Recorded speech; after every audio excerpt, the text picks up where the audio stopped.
In your manual, you'll notice that some designs have this little symbol of a heart, kind of looks like with the little satin, not satin stitch, blanket stitch around it, indicating that this is an applique design. I'm going to show you how you do applique a couple different ways. So just follow along. There's going to be some steps throughout this course that will teach you some fun ways to do applique and some of the tricks along the way. So we're going to go ahead and pick this design.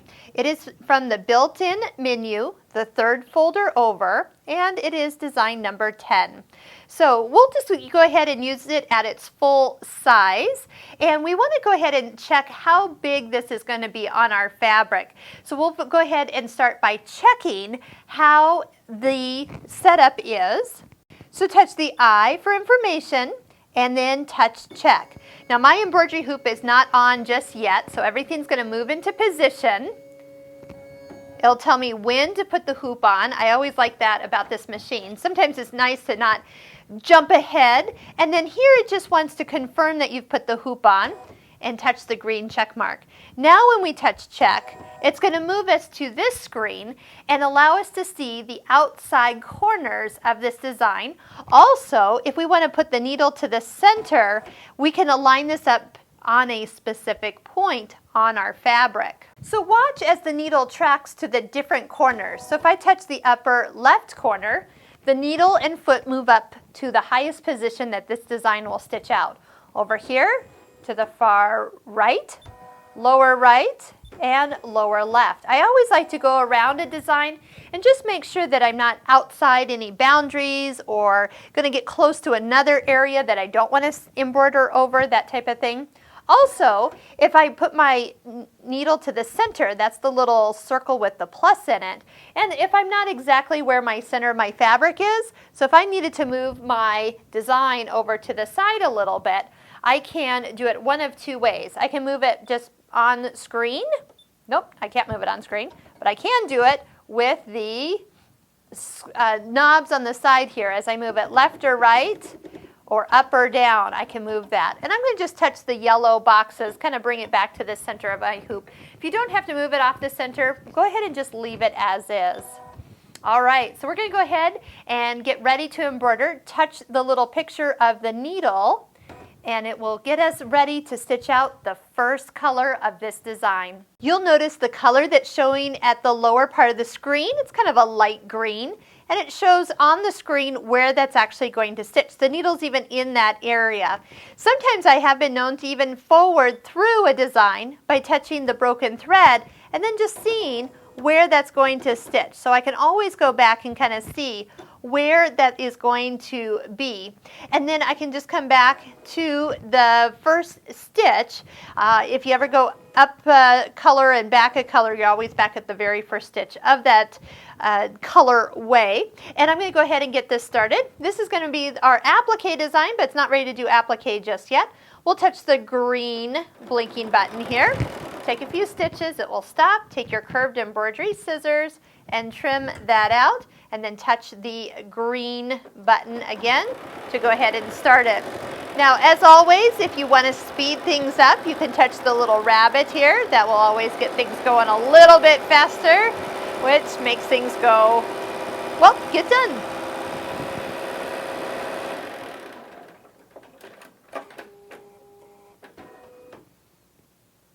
Okay, we are ready for the next color. And actually, I'm going to go ahead and just keep the same color in. I'm noticing one of my little threads came out of the little guide at the top of the needle, so I'm going to just slip that back underneath. Touch the green start button.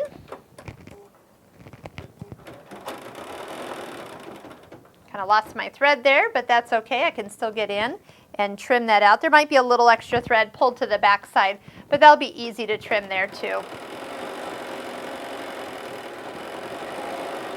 If the colors on the screen are a little hard to see, then you can always go into the color edit and change those colors as you go. And I think we might even be able to change them right here. So we're on color 2.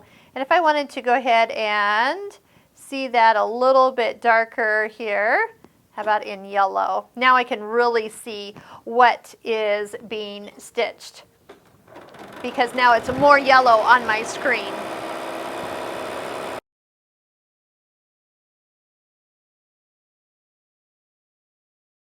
Color 3 starts the first part of an applique. So right here it's going to stitch this little circle with just a straight stitch, and then the next color is going to go ahead and satin stitch over it. A lot of appliques actually are 3 parts where it does a straight stitch, it stops, you then know where to put your fabric down, and it straight stitches again and then stops, and then you trim, and then you let the machine do the satin stitch. So for this one, let me show you what we're going to do. I can kind of see where my needle is. It's at the lower part of this circle. So I'm going to just take the fabric. I have just a larger piece, so I know I've got plenty of room. But did I put it far enough up there? That's what I don't know. But so I'm going to show you both ways, like how I can kind of manipulate this to let us see where it's going to stitch. But for right now, we'll just do it like the design is set up. So I'm going to go ahead and push start and go ahead and let it do its little stitching here. Start it again. So it just goes around the circle one time. I do have it set to cut the thread. So if you haven't already used this, you can choose to have that cut the thread after each color or when it jumps. If you don't want that, you can just turn it off, but I'm going to leave that on. So right now, this is where you take the hoop off the machine. You can see where that has been done. And then I'm going to take my embroidery scissors and cut really, really close to this design. Now what I want to do is almost just take and with the curved embroidery scissors, just hug up against that. What I'm going to do is actually lay this down, because this is how I would do it for myself, is actually go ahead and lift this up. So I'll usually put it on a table or in my lap, and then just come in, lifting up this fabric. My scissors can get even a little closer trim to this edge. You can go clockwise or counterclockwise, but just go ahead and get in as close as you can get. That's the key with applique, because the satin stitch will come and cover up all these raw edges next. Now we do have a couple places this applique will be done. One is the circle and one is with the flower. So let's go ahead and trim this last little bit. And we'll put it back on the machine. I can see that the next part here, and I'm going to just continue with the same color of thread. And push start.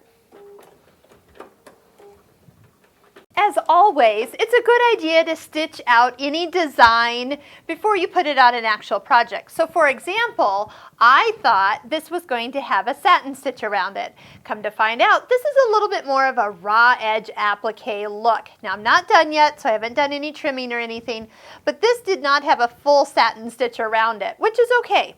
But the next area that it's going to stitch is around this flower for positioning of the next piece of fabric. I mentioned at the beginning that sometimes appliques have 3 steps. First, a line that shows us how big of a piece of fabric I need. So I'm going to show you how to do that. And again, a lot of your other applique designs will probably have this concept. So by knowing how to manipulate your machine, you can get the same thing. So we're going to just go ahead and stitch this little line, and we knew it's a line because it shows that style right here. So it's just a little straight stitching. And so now we know how big that flower actually is. So you can kind of see. Okay, well that's good to know. So I know that I have plenty of fabric here. I might even be able to get it kind of out of this little section off to the side. But the next thing it's going to do is continue on. So, well, we don't need it to continue on. We're going to go ahead, put our fabric over our sewn flower. Make sure that covers up the whole entire outline. And then we've backed up to do that outline again.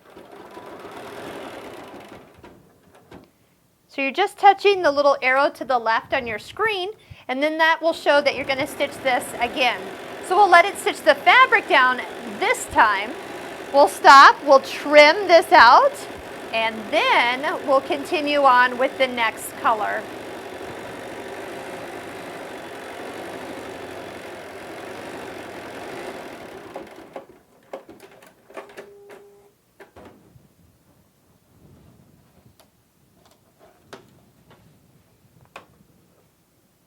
Time to trim. And it's done! Isn't that amazing how much a simple piece of fabric can bring an entire embroidery design to life?